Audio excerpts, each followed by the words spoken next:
इस चैप्टर में हम बात करेंगे इलास्टिसिटी एंड थर्मल एक्सपेंशन की। इलास्टिसिटी क्या होती है? ये होती है प्रॉपर्टी ऑफ सॉलिड जिसकी वजह से वो अपनी शेप को रीस्टोर करने की कोशिश करता है और एक रीस्टोरिंग फोर्स उसमें डेवलप होता है। इलास्टिसिटी को मेजर किया जाता है in terms of stress strain. Stress क्या होता है? स्ट्रेस होता है रीस्टोरिंग फोर्स डेवलप्ड पर यूनिट एरिया। जैसे ही किसी बॉडी को खींचने की कोशिश की जाती है, उसकी शेप को डिफॉर्म करने की कोशिश की जाती है, तो उसमें रीस्टोरिंग फोर्सेस डेवलप होते हैं because of the intermolecular forces. तो ये जो फोर्स रीस्टोरिंग डेवलप होता है, इसी को हम मेजर करते हैं डेवलप्ड पर यूनिट एरिया। इसको हम क्या कहते हैं? स्ट्रेस। इसकी यूनिट होती है न्यूटन पर मीटर स्क्वायर और डायमेंशन होते हैं ml-1 t-2, जो कि प्रेशर के भी डायमेंशन होते हैं। स्ट्रेन होता है change in dimension upon original dimension. Strain basically हमें ये बताता है कि कितनी क्वांटिटी का जो चेंज है वो बॉडी में आया है। ऑब्वियसली बॉडी में जो चेंजेस हैं वो अलग अलग तरीके के आते हैं। कभी उसकी लेंथ में चेंज आता है, कभी उसके शेप में चेंज आता है, कभी उसके वॉल्यूम में चेंज आता है। इस बेस पर स्ट्रेन भी क्लासीफाई किया जाता है और स्ट्रेस भी। Third thing is modulus of elasticity. Modulus of elasticity होता है stress over strain. Hooke's law के अकॉर्डिंग स्ट्रेस जो होता है वो प्रोपोर्शनल होता है स्ट्रेन के, यानी कि हम बॉडी को जितना डिफॉर्म करते हैं उतना ही उसके अंदर रिस्टोरिंग फोर्सेस डेवलप होते हैं। बट ये लॉ अप्लाई होता है with in elastic limit of body. तो इलास्टिक लिमिट के अंदर अगर हम बॉडी की शेप में कोई चेंज लाते हैं, लेंथ में कोई चेंज लाते हैं, वॉल्यूम में कोई चेंज लाते हैं, तो उसके ऑपोजिशन में रिस्टोरिंग फोर्स भी अपनी क्वांटिटी को उतना ही बढ़ाते हैं। और जैसे जैसे आपके डिफॉर्मेशन का अमाउंट बढ़ता है, वैसे वैसे आपके रिस्टोरिंग फोर्सेस पर यूनिट एरिया भी बढ़ते जाते हैं, जो कि ज़रूरी भी है, तभी बॉडी किस में आ पाएगी? शेप में आ पाएगी। और यहीं पे प्रोपोर्शनैलिटी हटाने के बाद जो कांस्टेंट आता है उसको क्या कहते हैं? Modulus of elasticity. So on the basis of three type of strains there are three type of stress and there are three types of modulus of elasticity. एक जनरल क्वेश्चन है कि स्टील ज़्यादा इलास्टिक है या rubber? तो देखिए, deforming forces लगाने पर कौन है जिसका शेप परमानेंटली चेंज हो जाता है और कौन है जो अपने शेप को रिगेन करने की कोशिश ज़्यादा करता है? तो डेफिनेटली रबर के केस में क्या होता है कि अगर हम उसको बार बार डिफॉर्म करें और वो बार बार रिफॉर्म हो, तो फाइनली क्या होता है कि उसमें जो डिफॉर्मेशन है वो परमानेंट हो जाता है, जबकि ऐसा स्टील के साथ नहीं होता। दैट्स वाई जो ब्रिज बनाए जाते हैं उनमें, हैंगिंग ब्रिज में हम क्या यूज़ करते हैं? Steel cable. वहाँ पे हम रबर केबल यूज़ नहीं करते, नहीं तो वो डिफॉर्म हो जाएंगे परमानेंटली और कभी भी अपनी शेप को रिगेन नहीं कर पाएंगे। स्टील में डिफॉर्मेशन के अगेंस्ट जो रिस्टोरिंग फोर्स डेवलप होते हैं वो कहीं ज़्यादा होते हैं, इसलिए हम कहते हैं कि स्टील जो है वो ज़्यादा इलास्टिक है एज़ कम्पेयर टू रबर। अब जैसा मैंने आपको कहा था कि स्ट्रेस के तीन टाइप हैं, तो पहला है हमारा लॉन्गिट्यूडनल स्ट्रेस या एक्सियल स्ट्रेस। लॉन्गिट्यूडनल स्ट्रेस का मतलब है लेंथ में होने वाले चेंज को अपोज करने के लिए जो restoring force per unit area आता है उसको हम यहाँ पे एक्सियल स्ट्रेस या लॉन्गिट्यूडनल स्ट्रेस कहते हैं। ये दो तरीके का होता है, कंप्रेसिव और टेंसाइल। कंप्रेसिव तब होता है जब हम लेंथ को कम करने की कोशिश करते हैं और टेंसाइल तब होता है जब हम लेंथ को बढ़ाने की कोशिश करते हैं। दूसरे टाइप का स्ट्रेस है हमारा नॉर्मल स्ट्रेस या शेयर स्ट्रेस। ये वॉल्यूमेट्रिक स्ट्रेस के लिए है, क्योंकि आप अगर किसी वॉल्यूम को इस तरीके के फोर्स से सब तरफ से दबाने की कोशिश करेंगे, यानी you are trying to alter the volume, तो उस केस में क्या होगा? आपका फोर्स पर यूनिट वॉल्यूम, जो force per unit area develop होगा, that will be called as volumetric stress. यहाँ जो डायग्राम में बताने की कोशिश की गई है ये है कि प्रेशर को हम फोर्स अपॉन एरिया जो लिखते हैं वो क्यों लिखते हैं? रीज़न बीइंग दैट कि प्रेशर के केस में भी ऐसा ही कुछ होता है जैसा कि हम स्ट्रेस के बारे में बात कर रहे हैं, बट यहाँ पर जो स्ट्रेस आएगा उसको हम वॉल्यूमेट्रिक स्ट्रेस कहेंगे। तो एरिया देख के आप कंफ्यूज मत होइएगा, यहाँ पे आप वॉल्यूमेट्रिक स्ट्रेस क्यों कहते हो? क्योंकि इस तरीके का फोर्स जो बॉडी पे लगेगा, हर जगह से नॉर्मल लगेगा, तो ये उसकी लेंथ और उसके एरिया को नहीं, उसके वॉल्यूम को ही बदल देगा। इसलिए ऑपोजिशन भी क्या होगा? ऐसे फोर्स का आना, ऐसे रिस्टोरिंग फोर्स का आना जो कि वॉल्यूम को चेंज होने से रोके, वॉल्यूमेट्रिक स्ट्रेस को प्रोड्यूस करेगा। तीसरे टाइप का जो स्ट्रेस है इसे कहते हैं टेंजेंशियल स्ट्रेस और शियर स्ट्रेस। इसमें क्या होता है, जैसे आप सपोज करिए हाथ में आपने बुक रखा, नीचे वाली सरफेस को आपने स्टेशनरी रखा, ऊपर वाली सरफेस पर आपने अपना हाथ जो है वो टिकाया और आपने धक्का दिया, स्लाइड किया। तो स्लाइड करने से क्या होगा, ऊपर वाली सरफेस जो है वो नीचे वाले के रिलेटिव थोड़ी सी शिफ्ट हो जाएगी। अगर आपकी बुक की बाइंडिंग अच्छी है तो छोड़ने पर क्या होगा, ये अपनी पोजीशन पे वापस आ जाएगी। क्यों? क्योंकि उस केस में क्या होगा, आपकी बॉडी में रीस्टोरिंग फोर्सेस होंगे जो उसकी शेप को रिटेन करने की कोशिश करेंगे।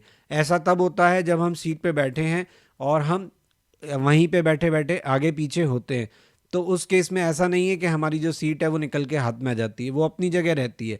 तो जब हम ऐसा फोर्स लगा रहे होते हैं तो डेफिनेटली हमारी जो सरफेस है उसको हम दूसरी के रिलेटिव शिफ्ट करने की कोशिश करते हैं, लेकिन because of the intermolecular forces यहाँ रिस्टोरिंग फोर्स डेवलप होता है और वो इसको अपोज करता है। ऐसे फोर्स को पर यूनिट एरिया हम क्या कहते हैं, शियर स्ट्रेस। ये मैं आपको इसलिए इतना क्लियरली बता रहा हूँ ताकि आपको ये समझ में आए कि स्ट्रेस जो है उसके 3 टाइप क्यों हैं। स्ट्रेन के केस में ये बात समझना बहुत आसान है क्योंकि उसके 3 अलग फार्मूले हैं। स्ट्रेस का फार्मूला केवल एक ही है, F/A।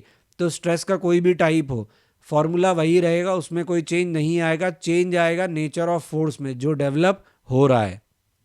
यहाँ पे स्ट्रेन के लिए लॉन्गिट्यूडनल स्ट्रेन क्या हो गया, लॉन्गिट्यूडनल स्ट्रेन हो गया delta L/L, change in length over length. Volumetric strain हो गया change in volume over volume. Shear strain हो गया फाई। फाई यानी वो एंगल जिससे कि आपका शिफ्टिंग हुआ है, इसको शियर एंगल भी बोलते हैं। इसको कैलकुलेट किया जाता है X/L से। X क्या था, रिलेटिव डिस्प्लेसमेंट था कि अपनी इनिशियल पोजीशन से आपकी जो सरफेस है वो कितना शिफ्ट हो गई, और L उनके बीच का डिस्टेंस था। अब 3 टाइप के स्ट्रेस के बेस पे, 3 टाइप के स्ट्रेन के बेस पे हमारे मॉडुलस ऑफ इलास्टिसिटी भी 3 तरीके के हैं। Young's modulus of elasticity, bulk modulus of elasticity and modulus of rigidity. Young modulus is related with longitudinal stress and strain, bulk modulus is related with volumetric strain and strain, and modulus of rigidity is related with shear stress and strain. तो इनका ratio लेने पर हमें क्या मिलेंगे, इनके modulus of elasticity के values मिलेंगे। ऑब्वियसली तीनों केस में F/A सेम है, लेकिन आपका जो स्ट्रेन है उसके डिफरेंट होने के कारण तीनों के फॉर्मूले डिफरेंट हैं। जैसे Young's modulus of elasticity F/A delta L/L, तो क्या बना, FL/A delta L। Bulk modulus के केस में जैसा कि मैंने आपको बताया था, जो फोर्स पर यूनिट एरिया वहाँ पे डेवलप होगा, restoring force per unit area, उसको हम क्या कहेंगे, प्रेशर। और यहाँ पे वॉल्यूमेट्रिक स्ट्रेन कितना हुआ, डेल्टा V/V। माइनस साइन क्यों आया, तो हम जब किसी बॉडी का वॉल्यूम चेंज करने की कोशिश करते हैं तो जनरली यही होता है कि हम उसके वॉल्यूम को डिक्रीज करने की कोशिश करते हैं। तो ये नेगेटिव साइन हमें बता रहा है कि वॉल्यूम में जो चेंज है वो नेगेटिव ही है। तो पहले से नेगेटिव लगाया हुआ है ताकि मॉडुलस ऑफ इलास्टिसिटी जो है उसकी वैल्यू क्या रहे, positive. Other thing is compressibility. Compressibility is the reverse of bulk modulus of elasticity. तो जितनी ज़्यादा कंप्रेसिबिलिटी होगी उतना आसानी से आप उसको वॉल्यूम को चेंज कर पाओगे और उतना ही उसका बल्क मॉडुलस क्या होगा, कम होगा। शेयर मॉडुलस जो है, मॉडुलस ऑफ रिजिडिटी, उसको ईटा से रिप्रेजेंट करते हैं। वैल्यू आप यहाँ पे देख सकते हैं, FL/AX। अब हम बात करते हैं स्ट्रेस स्ट्रेन कर्व की। तो एक वायर है, उसके लिए हमने स्ट्रेस स्ट्रेन कर्व बनाया। इस कर्व को देखने से क्या पता लगता है, पता लगता है कि स्ट्रेन की वैल्यू बढ़ाने से स्ट्रेस की वैल्यू बढ़ती है। O से लेके P तक स्ट्रेस जो है वो प्रोपोर्शनल टू स्ट्रेन है, यानी ये है आपकी प्रोपोर्शनैलिटी लिमिट जो कि हुक्स लॉ के लिए वैलिड है। फिर उसके बाद क्या होता है, रीजन O से E। O से E में क्या होता है, मटेरियल जो है वो अपनी ओरिजिनल पोजीशन में वापस आ सकता है। मतलब डिफॉर्मिंग फोर्स अगर हटा देंगे तो वो अपनी पोजीशन में वापस आ जाएगा, इसलिए E तक हम क्या कहते हैं, इलास्टिक लिमिट। उसके बाद क्या होता है, अगर हम E के बियॉन्ड भी जाते हैं, यानी स्ट्रेन और बढ़ाते हैं, डिफॉर्मेशन और बढ़ाते हैं, तो क्या होता है, तो उसके बाद मटेरियल जो है वो अपनी शेप में वापस नहीं आएगा, यानी अब उसमें जो डिफॉर्मेशन है वो परमानेंट होने लगेगा। लेकिन यहाँ स्ट्रेस बढ़ना बंद नहीं होगा, स्ट्रेस बढ़ेगा, क्योंकि रीस्टोरिंग फोर्सेस अपनी वैल्यू बढ़ाएंगे, बट अब वो उस रिलेशन में नहीं बढ़ा सकते जैसे पहले बढ़ा रहे थे। अब डिफॉर्मेशन ज़्यादा होएगा लेकिन रीस्टोरिंग फोर्सेस कम डेवलप होंगे। और फाइनली बी पर आपका जो ब्लॉक है वो क्या होगा, आपका जो वायर है वो फाइनली टूट जाएगा, यानी यहाँ पे फ्रैक्चर ऑफ सॉलिड जो है वो अकर करेगा। तो ब्रेकिंग स्ट्रेस क्या होता है, ब्रेकिंग स्ट्रेस जहाँ पे आपका वायर टूट जाएगा। अल्टीमेट टेंसाइल स्ट्रेस यानी जहाँ पे आपका पीक आ रहा है, ये आपकी मैक्सिमम स्ट्रेंथ है, यानी यहाँ तक आपका स्ट्रेस बढ़ेगा। लेकिन उसके बाद भी अगर आपने अपने फोर्सेस लगाना चालू रखा, डिफॉर्मिंग फोर्स लगाना कंटिन्यू रखा, डिफॉर्मेशन कंटिन्यू रखा, तो फिर स्ट्रेस अपनी वैल्यू बढ़ाने की बजाय घटाने लग जाता है और फाइनली वो टूट जाता है। तो जिन वायर्स के लिए, जिन मटेरियल्स के लिए अल्टीमेट टेंसाइल स्ट्रेस से ये ब्रेकिंग स्ट्रेस वाला जो पार्ट है ये बड़ा होता है, तो उनमें हम कहते हैं कि वो कैसे हैं, डक्टाइल मटेरियल हैं। मतलब जैसे आप कह सकते हो कॉपर, सिल्वर, गोल्ड, इनको हम क्या मानते हैं, ductile. Gold is more ductile as compare to silver, silver is more ductile as compare to copper, and copper is more ductile as compare to aluminium. तो हम क्या करते हैं कि हमारे जो वायर बनते हैं, इलेक्ट्रिकल वायर जो बनाते हैं, तो वो कैसे बनते हैं, इतने पतले पतले वायर कैसे खिंच जाते हैं, तो वो इसलिए खिंच जाते हैं कि अल्टीमेट स्ट्रेंथ आने के बाद भी, अल्टीमेट स्ट्रेस आने के बाद भी काफ़ी देर बाद, काफ़ी डिफॉर्मेशन के बाद आपका ब्रेकिंग स्ट्रेस आता है। अगर आप कॉपर और आयरन को कंपेयर करें तो देखिए, आयरन के वायर को कई बार हमें अगर तोड़ना होता है तो हम उसको एक मोड़ दे के, ट्विस्ट दे के घुमाते हैं और वो टूट जाता है क्योंकि वो ब्रिटल है। जबकि कॉपर के केस में हम देखते हैं कि वायर के अंदर इतने पतले पतले थ्रेड्स होते हैं, उसके बाद भी वो टूटते नहीं हैं, स्टिल दे होल्ड देयर, जो प्रॉपर्टी है इलास्टिसिटी की उसको होल्ड करते हैं। Please like, share and subscribe my channel, press bell icon for important notifications and update, ताकि टाइमली आपको सभी इंपॉर्टेंट अपलोड्स मिलते रहें।